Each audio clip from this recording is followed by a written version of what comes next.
कोल्हापूर महानगरपालिका परिवहन विभागाचं 2025-26 या वर्षाचं सुधारित आणि 26-27चं 11,45,000 रुपये शिल्कीचं अंदाजपत्रक आज सादर करण्यात आलं।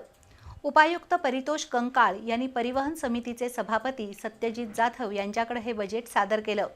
त्यामध्ये अव्वल शिल्केसह 74,12,05,000 रुपये जमा दाखवण्यात आले, तर 74,60,000 रुपयांचा खर्च या अंदाजपत्रकात नमूद केला आहे।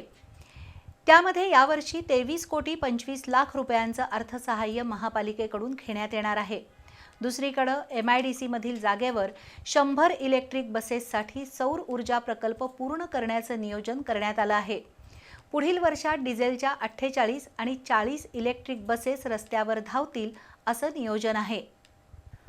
कोल्हापूर महापालिका परिवहन विभागाचं सुधारित आणि नवीन अंदाजपत्रक उपायुक्त परितोष कंकाळ यांनी परिवहन समितीच्या मान्यतेसाठी सभापती सत्यजित जाधव यांच्याकडे सादर केलं। नवीन अंदाजपत्रकात अव्वल शिल्केसह 74,12,05,000 रुपये अपेक्षित जमा धरले आहेत। त्यातून 74,60,000 रुपयांचा खर्च अपेक्षित असून 11,45,000 रुपयांची शिल्लक दर्शवण्यात आली आहे। नवीन अंदाजपत्रकीय आराखड्यात 23,25,00,000 रुपये महापालिकेकडून महसुली खर्चासाठी घेतले जातील। PME बस योजनेअंतर्गत इलेक्ट्रिक बसेससाठी केंद्र शासनाकडून अनुदान म्हणून 3,33,00,000 रुपयांच्या निधीची तरतूद केली आहे।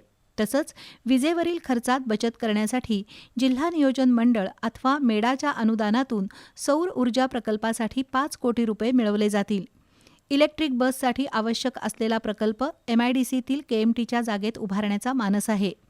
दुसरीकडे विविध कंपन्यांच्या CSR निधीतून शहरातील प्रमुख बस थांब्यांचं आधुनिकीकरण आणि सौंदर्यीकरण करण्यात येणार आहे, तर शहरातील प्रमुख पार्किंगच्या ठिकाणापासून श्री अंबाबाई मंदिरापर्यंत शटल बस सेवा सुरू करण्यात येईल। KMTच्या बसेसचं नादुरुस्तीचं प्रमाण किमान 20% कमी करणं, चालकांना प्रशिक्षण देणं आणि इंधन खर्चात बचत करणं अशी उद्दिष्ट यंदा ठेवण्यात आली आहेत।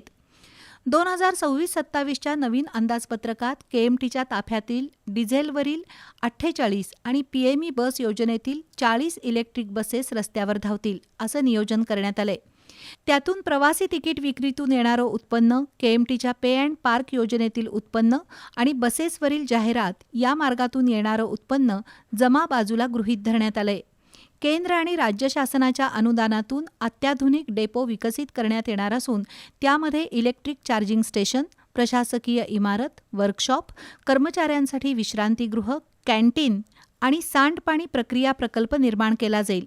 याशिवाय वॉशिंग रॅम्प, स्टोअर रूम आणि वृक्षारोपण केलं जाईल।